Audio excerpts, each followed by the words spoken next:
Hi guys, welcome to the video. In this video, we'll be looking at the meaning of the present perfect. Specifically, we'll be looking at using the present perfect to talk about past events. Now this is a very important part.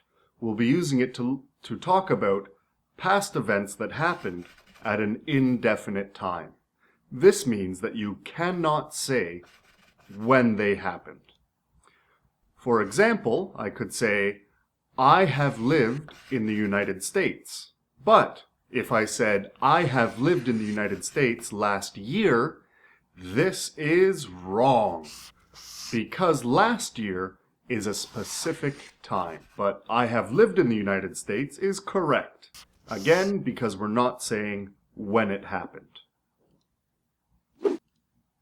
Now, it's also possible to say, I have lived in the United States 3 times. So, to review, you can say how many times something has happened in the past, but not when it happened. Also, the present perfect shows a logical connection between the event in the past and the present, or moment of speaking. So, if I said, I have lived in the United States, this would probably be the answer to a question like, do you know anything about the United States? And I would say, well, I have lived in the United States, so yeah, I do.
Okay, now, here's a very common question type with the present perfect.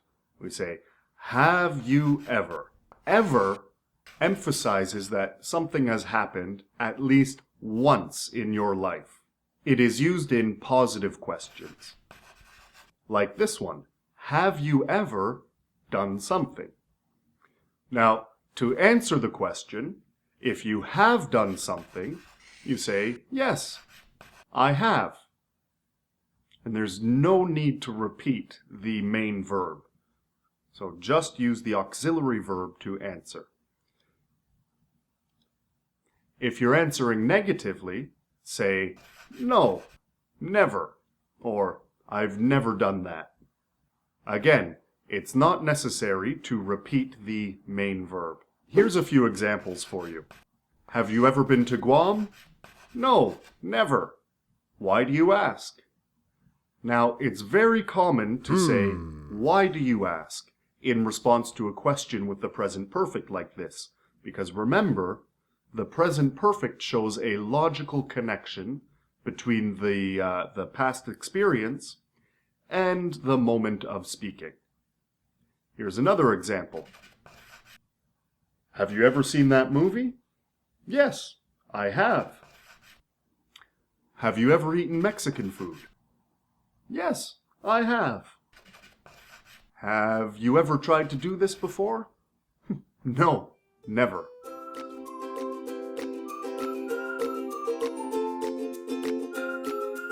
Here's a little grammar in context. In other words, I want to clarify for you how people use this in real life. The "have you ever" question is often used to bring up a topic of conversation. For example, imagine I saw a movie last night and I want to talk about this movie with my friend. I might say, "Have you ever seen movie X?" Then my friend says, "No, I haven't." Then I respond, "Oh, I saw it last night. You should go see it. It's really good." So there, now we are talking about that movie. You can see how I've brought up that movie as a topic of conversation using the question, "Have you ever?"